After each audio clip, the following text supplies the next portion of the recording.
Nakaramdam ka na ba ng mga matinding, nakakabahalang pagkabalisa, isang pakiramdam na may malaking bagay na mangyayari, isang pakiramdam na ang mundo na iyong kilala ay nasa binggit ng isang bagay na hindi pangkaraniwan? Sinasabi ng Biblia ang isang araw, isang sandali kung kailan mapupunit ang mga langit at babalik ang hari ng mga hari. Hindi ito isang malayo at malabo na propesya. Ito ay isang pangako, isang katotohanan na nakaukit sa mismong habi ng salita ng Diyos. Handa ka na ba? Talaga bang handa ka na para sa ikalawang pagparito ni Jesucristo? Hindi ito tungkol sa bulag na pananampalataya. Ito ay tungkol sa pag-unawa sa megapalatandang pagkilala sa katotohanan at pagtitiyak ng iyong lugar sa walang hanggang planong Diyos. Susuriin natin ang mga propesya, ang mga palatandang mangwalhating pagbaba, at ang matinding katotohanan na naghihintay sa megamatuwid at sa megamasasama. Huwag palampasin ang kahit isang salita dahil ang ating sama-samang matutuklasan ay magbabago sa iyong pananako sa mundo, sa iyong pananampalataya, at sa iyong kinabukasan. Mag-subscribe na ngayon at sumama tayo sa pagbabagong ito ng pananampalataya na ginagabayan ng di natitinang na katotohanan ng Biblia at ng di natitinang na pag-ibig ni Jesucristo. Ang ikalawang pagparito ni Jesus, kaibigan ko, ang Biblia mula sa Genesis hanggang sa Pahayag ay nagsasalita tungkol sa pangyayaring ito. Hindi ito isang simpleng kwento, ito ay isang katotohanang itinagda ng Diyos. Si Jesucristo, ang ating Panginoon at tagapagligtas, ay babalik hindi bilang isang mapagpakumbabang lingkod, kundi bilang hari ng mga hari, ang leon ni Juda, ang hukom ng buong mundo. Hindi ito isang tahimik, nakatagong pagdating. Ang mga kasulatan sa Mateo 24:27 ay naglalarawan ng isang nakikitang hindi may kakailan na pagbabelik na makikitang lahat ng bansa. Isipin ito, ang mismong mga langit ay mangginik, ang lupa ay mangginik, ang lupa ay mangginik, ang lupa ay mangginik, ang mga tanmundo ay matutuon sa maluwalhiting pagbaba ni Jesucristo. Hindi ito isang simbolikong pangyayari, ito ay literal isang pangdaigdigang tanawin na magpapaalog sa pundasyon ng sangkatauhan. Alalahanin ng mga salita sa Pahayag, masdan siya ay paparito na kasamangin mga ulap, at makikita siya ng bawat mata maginyaong mga tumusok sa kanya. At ang lahat ng mangangkan sa lupa ay magsisiyakan dahil sa Kanya. Amen. Ito ang pangako, ang pag-asa at ang hindi maiwasang katotohanan na naghihintay sa ating lahat. Hindi ito tungkol sa takot, ito ay tungkol sa pag-unawa sa kahalagahan ng banal na tipanang ito. Mga palatandaan bago ang pagbabalik, bago ang maluwalhating pagbabalik ni Jesucristo. Detalyado sa Biblia ang maraming palatandaan, isang pag-aakyat ng mga pangyayari na magpapauna sa kanyang pagdating. Sa Mateo 24 mababasa natin ang tungkol sa mga digmaan, mga alinggonggaw nagdigmaan, mga tagutong mga salot, mga lindol sa iba't ibang lugar, ang mga bagay na nakikita na iting nagaganap sa harap mismo ng ating mga mata. Ang pagdaming kasamaan, ang pagsulpot ng magbolang propeta at mga bolang Kristo. Mateo 24 mga kuturing 24 mga digang paglaganap minti. Ebanghelyo Mateo 24 mga yetebang mga digang paglaganap minti. Hindi ito mga gisang pangyayari. Ang mga ito ay magkakaunay na mga hibla na naghahabi ng isang tapiserya ng propesya na tumuturo sa isang hindi maiwasang konklusyon. Isipin ang mga pagkabalisa at kawalan ng katiyakan na sumasalot sa mundo na iyon. Hindi ito mga pagkataon. Ang mga ito ay mga alinggonggaw na propesya sa Biblia. Ang Biblia, ang salita ng Diyos, ay hindi isang malikabok na labi ng nakaraan. Ito ay isang buhay, humihinggang mapa na gumagabay sa ating tungo sa kinabukasan. Isa lang alan, ang Lucas tayo ng peferbo mga ito, at mga kakaroon ng mga palatandaan sa araw at buwan at mga bituin. At sa lupa ay may paghihirap ng mga bansa dahil sa pagkalito dahil sa dagundong ng dagat at ng nagalon. Ang mga tao ay mahimatay sa takot at sa paghihintay sa darating sa mundo, sapagkat ang mga kapangyarihan sa langit ay mangdinig. At kung magkagayon ay makikita nila ang nanagning tao na dumarating sa isang ulap na may kapangyarihan. at dakilang kaluwalhatian. Ang pag-unawa sa mga palatandang ito ay hindi tungkol sa pagpapalaganap ng takot, ito ay tungkol sa pagiging mapagmatiyag, mapanuri at handa. Magtunggo tayo ng mas malalim sa mga detalye ng mga propesiyang pangyayaring ito.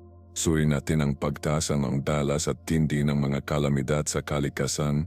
Ang Lucas 21 ang nagsasalita tungkol sa mga lindol sa iba't ibang lugar. Nakikita natin ang isang malinaw na pattern na lumilitas sa mga nakarang dekada. Mas malalakas na lindol, mas madalas na pagsabog ng bulkan, at lalong lumalala ang mga pangyayari sa panahon tulad ng mga bagyo, mga ipo-ipo, at tagtuyot.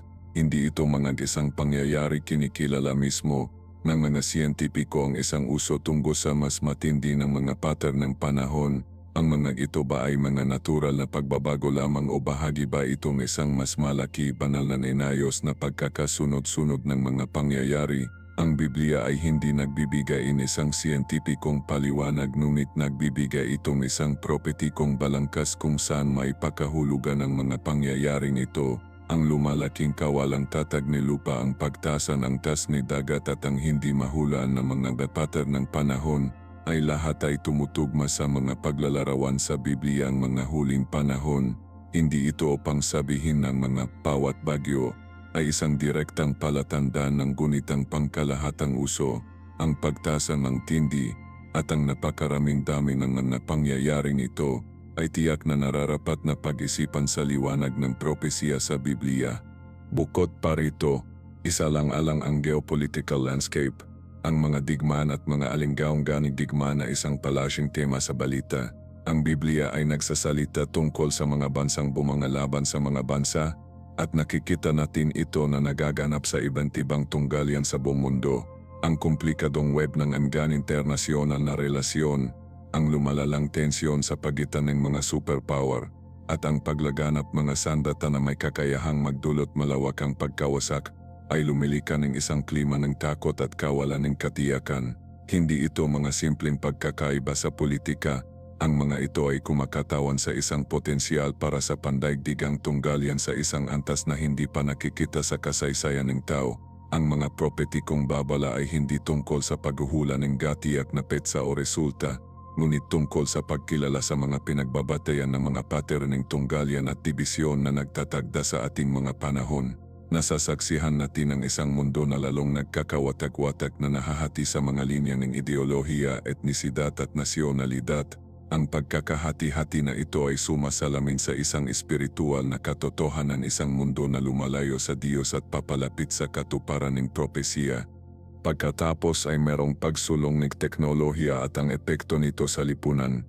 Habang ang teknolohiya ay nag-alok ng mga benepisyo, nagpapakita rin ito ng mga makabuluhang hamon.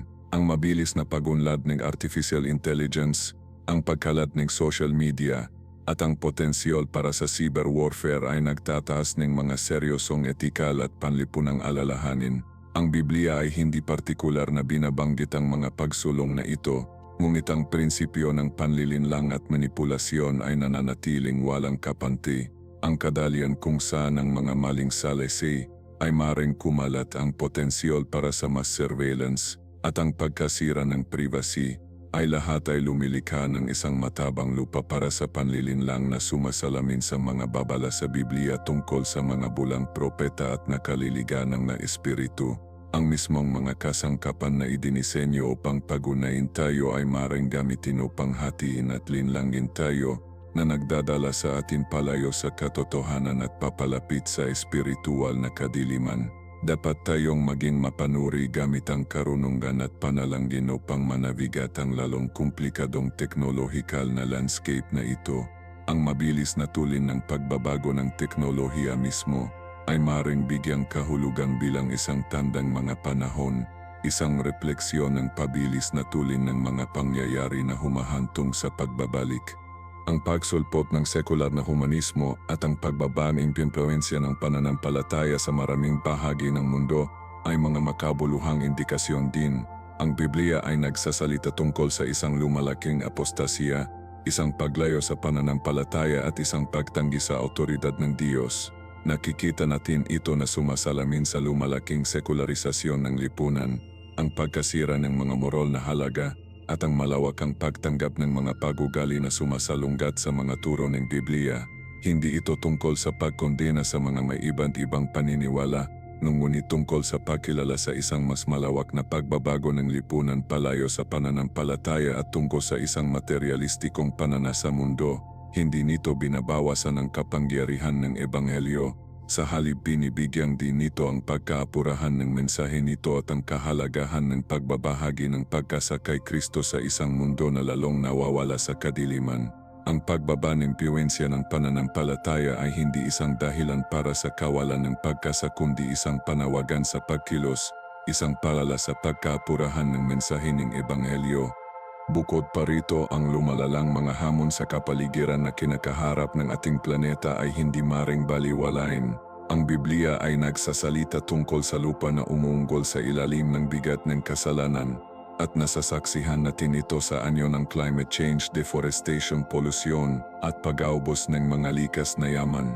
Habang ang ilan ay maring mayugnay ang mga isyong ito sa mga purong siyentipikong penomena, ang espiritual na dimensyon ay hindi maring baliwalain. Ang pag-asira ng kapaligiran ay sumasalamin sa kawalang pakialam sa nilikha ng Diyos at isang kabiguan na kumilos bilang responsableng mga tagapangalaga ng lupa. Ang pag-asindalas at tinding mga kalamidad sa kalikasan, habang hindi naman direktang katuparan ng propesiya, ay nagsisilbing isang matinding paalala sa ating kahinaan at sa ating pag-asa sa paglalain ng Diyos. Ang mga pangyayaring ito ay dapat mag-udyok sa atin na pagnilayan.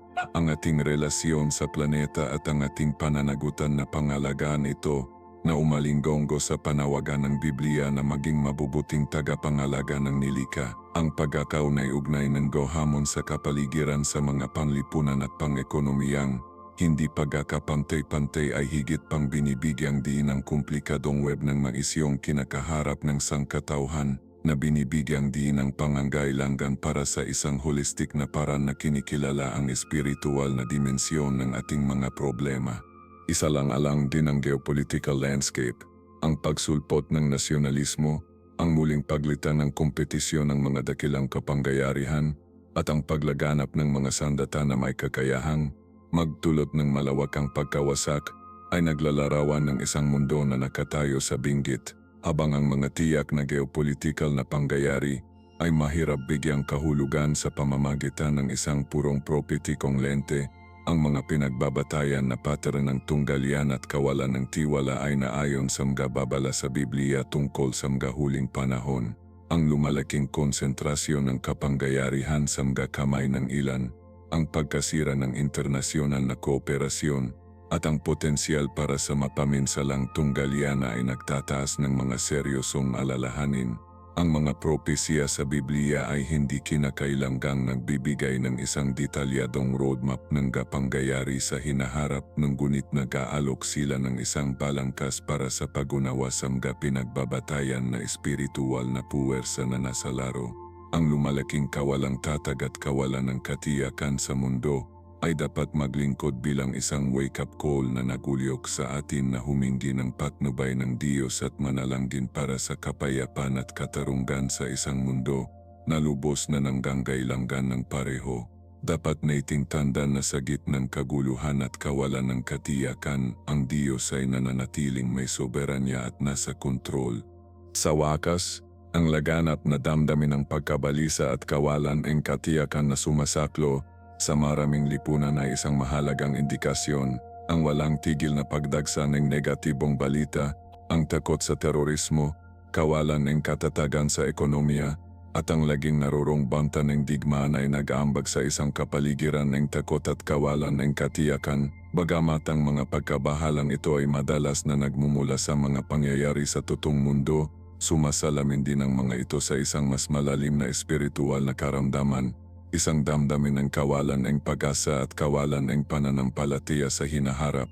Ang Biblia ay nagsasalita ng isang panahon ng malaking kapigatian, isang panahon ng walang kapanti na pagdurusa at kaguluhan. Bagamat hindi natin alam ang eksaktong tiyempo o kalikasan ng mga pangyayari sa hinaharap, ang laganap na damdamin ng pagkabalisa at kawalan ng katiyakan sa mundo ay maaring bigyang kahulugan bilang isang hudyat sa panahong itong kaguluhan. Hindi ito nang nangahulugan ng pagsuko sa kawalan ng pag-asa, ngunit sa halip ito ay isang panawagan sa atin na kumapit sa pananampalataya upang mangahanap ng kaaliwan sa presensya ng Diyos at ibahagi ang mensahe ng pag-asa at kapayapaan sa isang mundo na lubang ng nangangailangang pareho.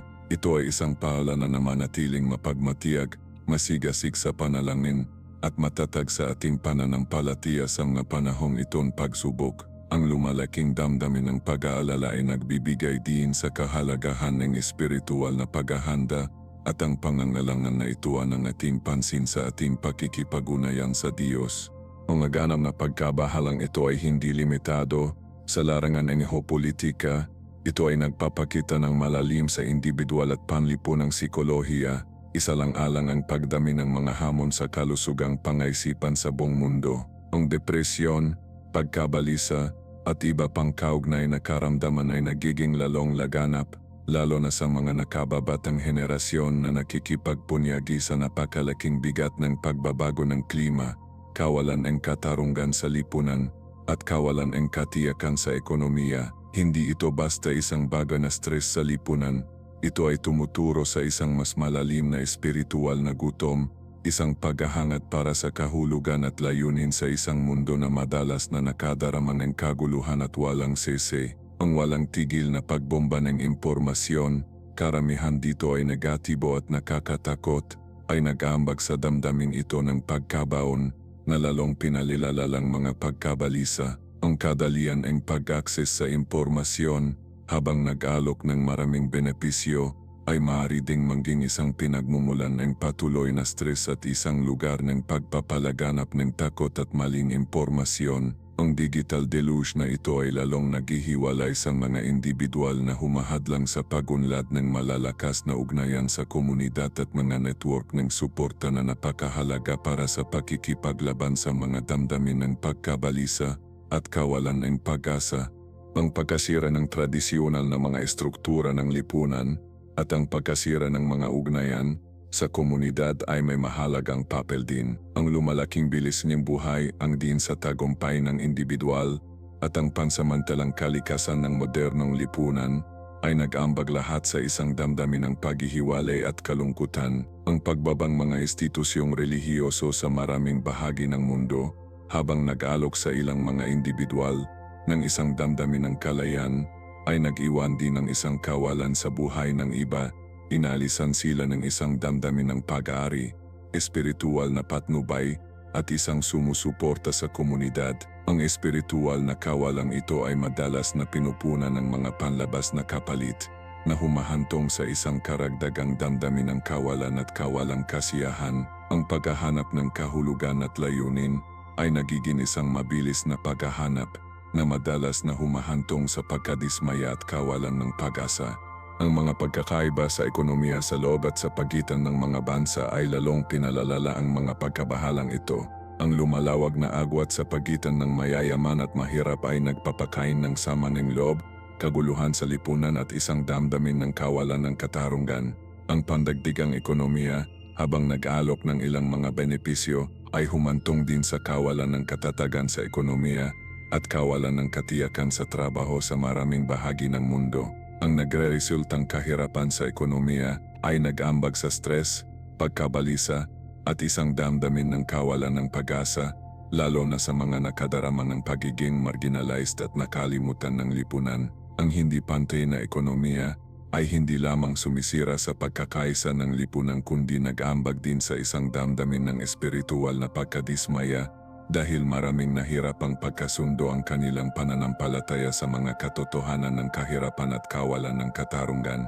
Ang pagkakahiwalay na ito sa pagitan ng pananampalataya at karanasan sa buhay ay maaring humantong sa pagkawalan ng pag-asa at isang damdamin ng espiritual na kawalang interes. Ang kawalan ng patas na pamamahagi ng mga pagkukunan at oportunidad ay lumilika ng matabang lupa para sa kaguluhan at tunggalian, na sumasalamin sa mga salaysay sa Biblia ng kaguluhan sa lipunan na nagmumula sa kawalan ng katarungan at hindi pagkapantay-pantay. Ang kawalan ng akses sa mga mahalagang mapagkukunan tulad ng malinis na tubig, pagkain at pangangalagang pangkalusugan ay lalong pinapatas ang mga hamon na kinakaharap ng mga ninaang kalagayan na nagdaragdag ng isa pang layer sa komplikadong web ng magkakaunay na mga problema. Bukod dito, ang laganap na kalikasan ng modernong teknolohiya ay nag-aambag sa isang patuloy na estado ng hypervigilance, ang walang tigil na mga notification, ang presyo na manatiling konektado, at ang takot na mawala ng mahalagang impormasyon na FOMO ay lumilikan isang walang tigil na ikot na stimulation at pagkabalisa. Ang patuloy na koneksyon na ito, ironically, ay humahantong sa mga damdamin ng kawalan ng koneksyon at paghihiwalay dahil ang makabuluhang mga interaksyon na harapan ay pinalitan ng mababa ng mga palitan sa online. Ang curated perfection na ipinakita sa mga social media platforma ay lumilikan ng hindi makatotohanang mga inaasahan at nagpapakain ng mga damdamin ng kawalan ng kakayahan at pag-aalinlangan sa sarili, na lalong nag-aambag sa laganap na damdamin ng pagkabalisa. Ang laro ng paghahaming laikas sa kalikasan ng social media ay nagtataguyod ng isang mapagkumpetensyang kapaligiran kung saan ang mga individual ay patuloy na sinusukat ang kanilang sarili laban sa iba na humahantong sa mga damdamin ng inggit sa mga loob at mababang pagtingin sa sarili. Ang patuloy na pagsusumikap para sa panlabas na pagpapatunay ay nag-iwan ng kaunting espasyo para sa pagtanggap sa sarili at panloob na kapayapaan. Ang epekto sa kalusugang pangkaisipan ay hindi maikakaila. Ang pagtaas sa mga rating depresyon, pag-abalisa, at iba pang karamdaman sa kalusugang pangkaisipan ay direktang naugnay sa mga salik na tinalakay sa itaas. Ang presyo na pang nagtagumpay, ang patuloy na koneksyon, ang kawalan ng katiyakan sa ekonomiya, at ang pagkasira ng tradisyonal na mga istruktura ng lipunan ay nag-ambag lahat sa isang perpektong bagyo ng mga hamon sa kalusugang pangkaisipan. Ang ekses sa mga serbisyo sa kalusugang pangkaisipan ay nananatiling hindi pantay na ipinamahagi, na iniwan ng maraming individual na nagpupumiglas ng tahimik, nang walang suporta at mga mapagkukunang kailangan nila. Ang stigma na nakapalibot sa sakit sa pag-iisip ay lalong pinalalala ang problema na pumipigil sa mga individual na humingi ng tulong at suporta. Ang katahimikan na ito ay nagpapahintulot sa problema na lumala na humahantong sa mas malubang mga kahihinatnan. Ang kakulangan ng abot kayang at na akses na pangangalaga sa kalusugang pangkaisipan ay isang mahalagang hadlang para sa marami, lalo na sa mga mula sa marginalized na komunidad. Ang pampulitikang tanawin ay may mahalagang papel din sa paghuhubog ng sama-samang pagkabalisa ng ating panahon. Ang pagtaas ng populismo, ang pagkalat ng maling impormasyon, at ang pagkakating pampulitikang diskurso ay nag-ambag lahat sa isang damdamin ng kawalan ng katiyakan at kawalan ng katatagan. Ang pagkasira ng tiwala sa mga institusyon, mula sa gobyerno hanggang sa media hanggang sa agam, ay lalong pinalalala ang mga pagkabahalang ito.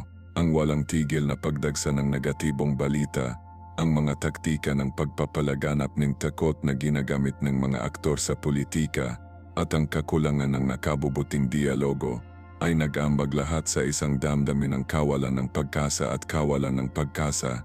Ang pampulitikang klima na ito ay nagpapakay ng pagkakati-hati sa lipunan at sumisira sa pagkakaisa ng lipunan, na ginagawang mas mahirap na matugunan ang mga pinagbabatayan na isyu na nagambag sa laganap na pagkabalisa. Ang kakulangan ng politika na matugunan ang mga sistematikang hindi pagkapanti-panti ay lalong nagpapakay ng sama ng loob at pagkabugo na pinalalala ang mga umiral ng pagkabalisa. Ang epekto ay umaabot sa higit pa sa individual hanggang sa mismong tela ng lipunan. Ang sama-samang pagkabalisa ay nagpapakita sa iba't ibang perean, mula sa pagtaas ng mega rating karahasan at krimen hanggang sa pagbaba ng pakikilahak sa sibiko at pakikilahak sa lipunan. Ang pagkasira ng tiwala at ang pagtaas ng mega kahati-hati sa lipunan ay ginagawang mas mahirap na bumuo ng malalakas na komunidad at matugunan ng mega kolektibong hamon.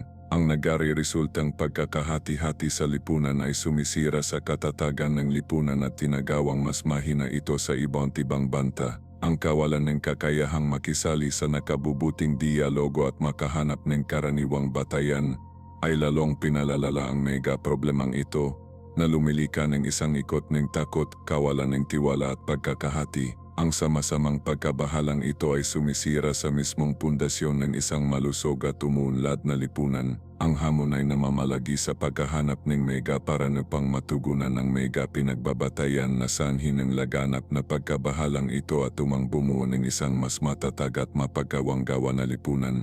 Ang isang mahalagang aspeto na madalas na napapabayaan ay ang papeleng teknolohiya sa pagpapalakas ng sama-samang pagkabalisa. Ang patuloy na koneksyon na ibinibigay ng mga smartphone at social media habang nag-alok ng maraming benepisyo ay nag-ambag din sa isang damdamin ng presyon at paghahaming.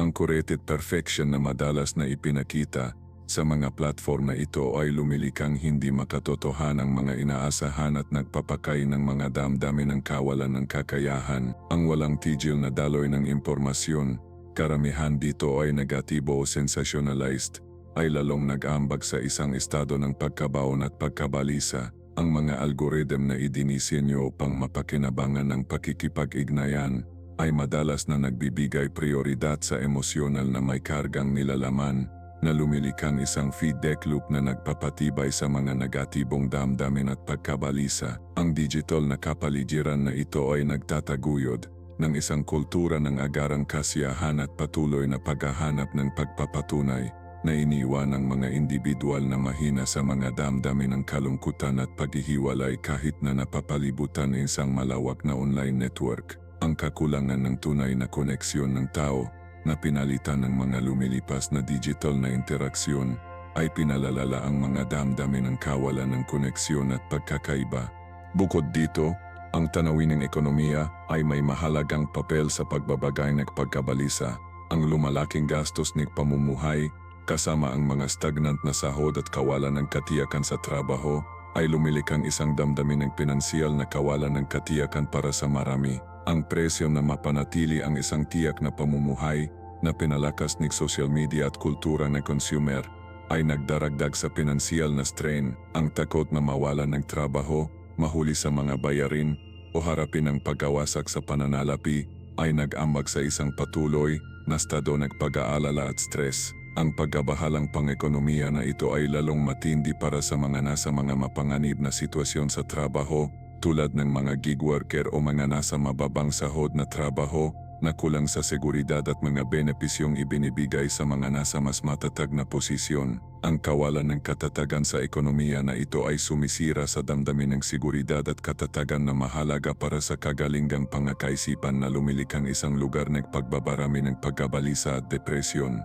Ang kakulangan ng sapat na mga social safety net ay lalong pinalalala ang problemang ito na iniwan ng mga individual na mahina sa mga nakapipinsalang kahihinatnan ng kahirapan sa ekonomiya. Malalim din ang epekto nito sa edukasyon. Nahaharap ang mga aral na ngayon sa di mabilang na presyon upang magtagumpay sa pag-aaral na kadalasang pinapalabnaw ni kompetisyon sa pagpasok sa kolehiyo at nagpagbibigay din sa mga standardized test. Ang palagang presyon na magpakita ni kakayahan kasama ang takot na mabigo ay nagdudulot ng matinding stress at pagkabalisa sa mga kabataan. Ang lumalalang bilang ng mga hamon sa kalusugang pangkaisipan sa mga mag-aaral ay nagpapakita ng pangangailangan para sa mas malawak na suporta at mega resources sa loob ng mga institusyong pang-edukasyon. Ang kakulangan ng madaling makuhang mga serbisyo sa kalusugang pangkaisipan sa mga paralan ay nagiwan sa maraming mga aral na naghihirap ng tahimik ng walang suporta na kailangan nila upang harapin ang mga presyon sa akademiko at sosyal na kanilang kinakaharap. Ang batiko stigma na nakakabit sa mga isyo sa kalusugang pangkaisipan ay lalong nagpapalala sa problema na pumipigil sa mga aral na humingi ng tulong at suporta. Ang pagkabigong matugunan ng sapatang mga pangangailangan sa kalusugang pangkaisipan ng mga mag-aaral ay may pangmatagalang kahihinatnan na nakakaapekto sa kanilang akademikong pagganap mga oportunidad sa hinaharap at pangkalahatang kagalingan. Ang isang mas holistic na paraan sa edukasyon na nagbibigay prioridad sa kagalingan ng mag-aaral kasama ang tagumpay sa akademya ay mahalaga sa pagtugon sa lumalaking krisis na ito. Kinakailangan nito ang isang malaking pamumuhunan sa mga resources sa kalusugang pangkaisipan sa mga paralan at isang pagbabago sa kultura tungo sa pag-alis ng batik sa mga hamon sa kalusugang pangkaisipan.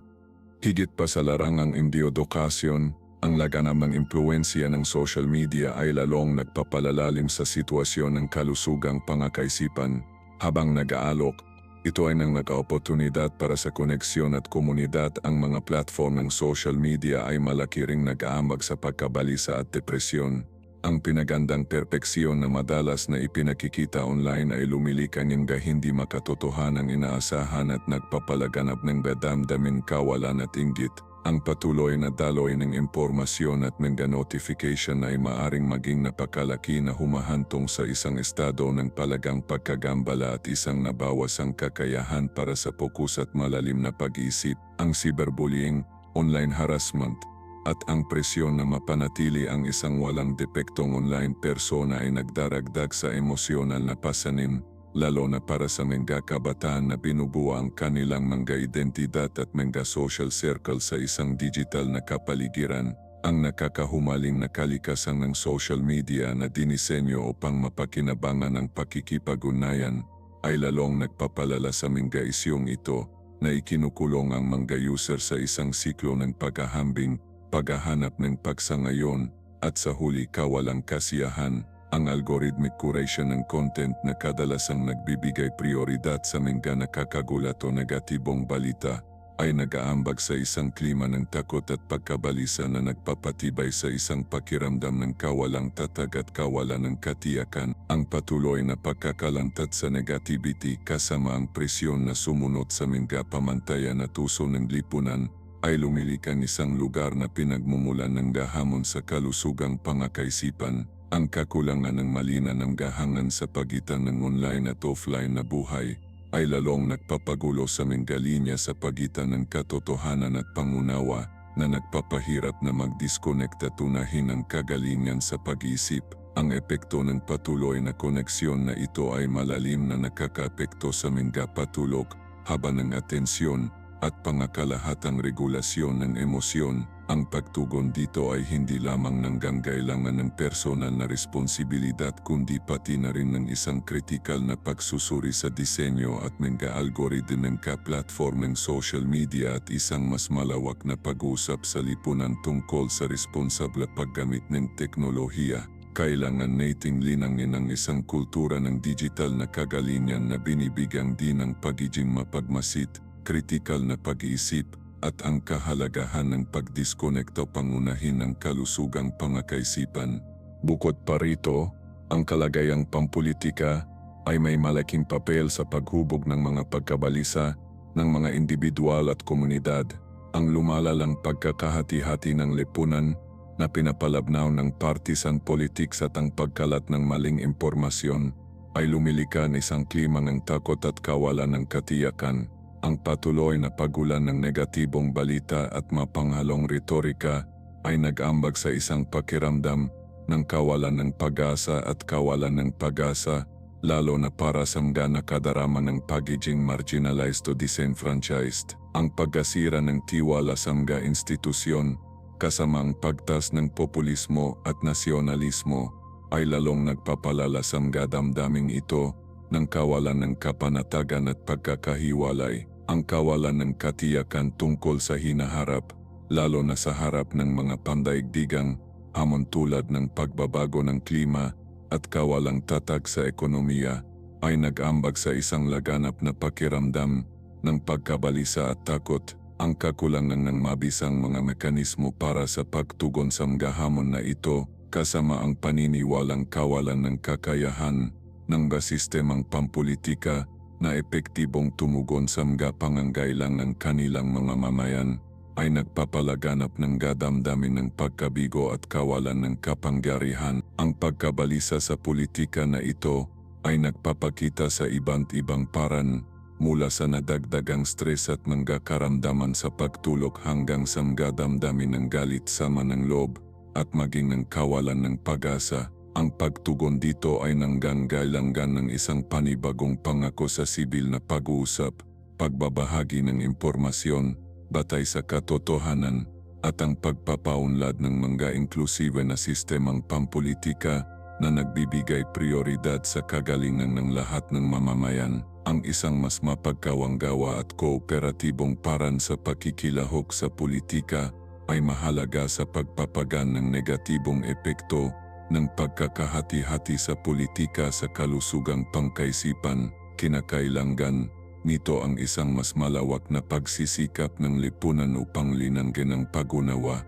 pakikiramay, at isang ibinahaging pangako sa pagtatayo ng isang mas makatarunggan at pantay na kinabukasan.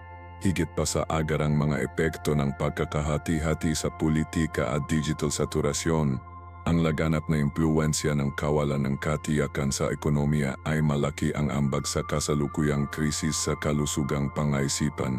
Ang lumalawag na agwat sa pagitan ng mayayaman at mahirap, kasama ang mga stagnant na sahod at ang tumataas na gastos ng pamumuhay, ay lumilika ng isang klima ng patuloy na stress at pagkabalisa para sa isang malaking bahaging populasyon. Ang takot sa pagkawala ng trabaho, ang pagsisikap na mapanatili ang pangaraw-araw na gastusin, at ang kawalan ng kakayahang kayanin ang mga pangunahing pangangailangan tulad ng pabahay at pangangkalusugan ay nag-ambag sa isang pakiramdam ng kawalan ng pag-asa at kawalan ng pag-asa. Ang pagkabalisa sa ekonomiya na ito ay hindi lamang isang pagay ng pinansyal na kahirapan. Ito ay lubos na nakakapekto sa pagpapahalaga sa sarili, mga relasyon, at pangakalahatang kagalingan. Ang patuloy na presyon na magtagumpay sa pananalapi na kadalasang pinapalabnaw ng kainaasahan ng lipunan at ang aganap na impluwensya ng kultura ng mamimili ay humahantong sa burnout, pagkaubos, at mga damdamin ng kawalan. Marami ang nakikita ang kanilang sarili na nakulong sa isang siklo ng utang na nagsisikap na mapanatili ang kanilang mga ulo sa ibabaw ng tubig habang sabay na nahaharap sa presyon na mapanatili ang isang tiyak na pamumuhay. Lumilika ito ng isang makabuluhang panloob na tunggalian na humahantong sa nadagdagang stress at mga hamon sa kalusugang pangaisipan. Bukod pa rito, ang gig economy, habang nag-alok ng ilang kakayahang umangkop, ay kadalasang kulang sa katatagan at seguridad ng tradisyonal na trabaho. Ang kakulangan ng mga benepisyo, hindi mahuhulaan na kita, at ang patuloy na presyon na makahanap ng mga bagong gig ay nag-aambag sa isang mapanganib na buhay na nagpapalaganap ng pagkabalisa at kawalan ng katiyakan tungkol sa hinaharap. Ang pagkasira ng mga proteksyon ng mga gawa kasama ang pagtaas ng automation at artificial intelligence ay lalong nagpapalala sa alalahanin ito na nagpapalaganap ng mga takot sa pagkawala ng trabaho at kahinaan sa ekonomiya. Ang kakulangan ng akses sa abot-kayang pangangalagang pangkalusugang pangkaisipan ay lalong nagpapalala sa problema na iniwan ng marami na nagsisikap na harapin ang mga kahihinatnan ng kalusugang pangkaisipan ng kawalan ng katiyakan sa ekonomiya ng walang sapat na suporta. Ang kawalan ng pagkapantay-pantay sa akses sa pangangalaga ay hindi patas na nakakapekto sa mga mahina na populasyon, kabilang ang mga mababangkita na individual, mga taong may kulay, at mga taong mula sa mga marginalist na komunidad. Ang pagtugon dito ay nanganganggit ang multipronged na diskarte, kabilang ang mga patakaran na naglalyong dagdagan ng mga sahod, palakasin ang mga proteksyon ng mga gawa, palawakin ang akses sa abot-kayang pangangalagang pangkalusugan, at itaguyod ang pinansyal na literacy at empowerment sa ekonomiya. Kailangan nating lumika ng isang mas pantay na sistema ng ekonomiya na nagbibigay prioridad sa kagalingan ng lahat ng mamamayan, na nagpapalaganap ng isang pakiramdam ng seguridad at binabawasan ang laganap na pagkabalisa na naugnay sa kawalan ng katiyakan sa ekonomiya. Kasama rito hindi lamang ang mga pagbabago sa patakaran sa ekonomiya, kundi pati na rin ang isang pangunahing pagbabago sa mga halaga ng lipunan, na lumalayo sa isang kultura na nagbibigay prioridad sa material na kayamanan higit sa lahat. Ang isang mas holistic na diskarte na kinikilala ang ugnayan sa pagitan ng kagalingan sa ekonomiya at kalusugang pangkaisipan ay mahalaga sa pagtugon sa mapilit na isyong ito. Ang presyo ng lipunan na makamit ang tagumpay sa pananalapi ay madalas na nagpapakita sa mga hindi malusog na mekanismo ng pagkaya. Ang pagtugis sa American Dream o mga katumbas nito sa buong mundo ay madalas na isinasalin sa isang walang tigil na etikang panggawa na nagbibigay prioridad sa pagsulong sa karera kaysa sa personal na kagalingan. Ang mahabang oras ng pagtatrabaho, walang oras ng pamilya, at ang patuloy na pagsusumikap para sa higit pa ay madalas na humahantong sa burnout na naglalagay sa panganibang pisikal at mental na kalusugan. Ito ay lawang pinapalabnaw ng laganap na impluensya ng social media, kung saan ang mga pinagandang larawan ng tila perpektong buhay ay nagpapalaganap ng mga damdaming kawalan at paghahambing. Nakikita ng mga indibidwal ang kanilang mga sarili na patuloy na sinusukat ang kanilang mga nakamit laban sa isang madalas na hindi makatotohanan at hindi maabot na pamantayan, na humahantong sa mga damdaming pagkabigo at mababang pagpapahalaga sa sarili. Ang patuloy na pagbomba ng advertising na nagsusulong sa pagkuha ng mga material na bagay bilang isang daan sa kaligayahan ay lawang nagpapatibay sa siklong konsumerismo at kawalang kasiyahan. Ang kakulangan ng abot kayang pabahay ay isa pang malaking ambag sa pagkabalisa sa ekonomiya. Sa maraming mga urban area, ang mga presyo ng upa ay tumaas ng husto, na nag-iwan sa marami na nagsisikap na makahanap ng litas at abot kayang mga lugar na matitiran. Ang patuloy na takot sa pagpapalis o paglisan ay nagdaragdag ng isa pang layerang stress at kawalan ng katiyakan sa pangaraw-araw na buhay na nakakapekto sa kalusugang pangkaisipan at pangkalahatang kagalingan. Ang kawalan ng seguridad sa pabahay na ito ay madalas na pinipilitang mga individual na gumawa ng mga mahirap na pagpipilian, tulad ng pagsasakripisyo ng pagkain o pangangalagang pangkalusugan o pangkayanin ng upa na lalong nagpapatuloy sa isang siklo ng kahirapan at paghihirap. Ang kakulangan ng na-akses na pampublikong transportasyon sa maraming lugar ay nagdaragdag din sa pasanin na nagpapatas ng mga gastos sa pag-commute at naglilimita sa mga oportunidad sa trabaho. Ang mga magkakaunay na hamon na ito ay lumilika ng isang komplikadong web ng mga problema sa ekonomiya at panlipunan na kailangang matugunan ng komprehensibo. Ang isyu ay hindi lamang isang bagay ng personal na responsibilidad kundi isang sistematikong problema na nangangailangan ng magsistematikong solusyon.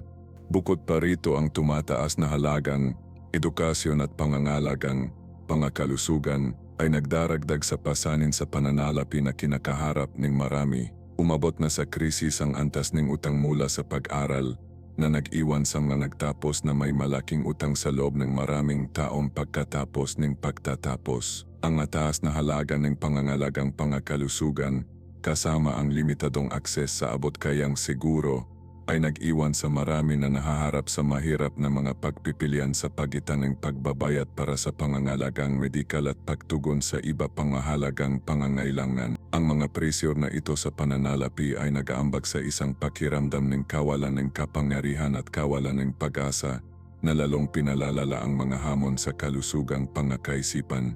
Ang kakulangan ng sapat na mga social safety net tulad ng abot kayang pangangalaga sa bata at bayad na family leave ay lalong nagpapalala sa mga kahirapan na ito, lalo na para sa mga kahirapan na ito, lalo na para sa mga kababaihan at mga pamilya na may malilit na anak. Ang mga sistematikong isyong ito ay nangangailangan ng komprehensibong tugon na higit pa sa mga individual na solusyon. Kailangan natin ng mapatakaran na nagsusulong ng abot kayang pabahay na akses na pangangalagang pangakalusugan at pagbabawas ng utang kasama ang isang pagbabago sa mga halaga ng lipunan na nagbibigay prioridad sa kagalingan ng tao kaysa sa paghahangat ng tubo. Sa pamamagitan lamang ng ganitong maraming aspektong paraan natin maasahan na mapagan ang laganap na pagkabalisa sa ekonomiya at lumika ng isang mas makatarungan at pantay na lipunan.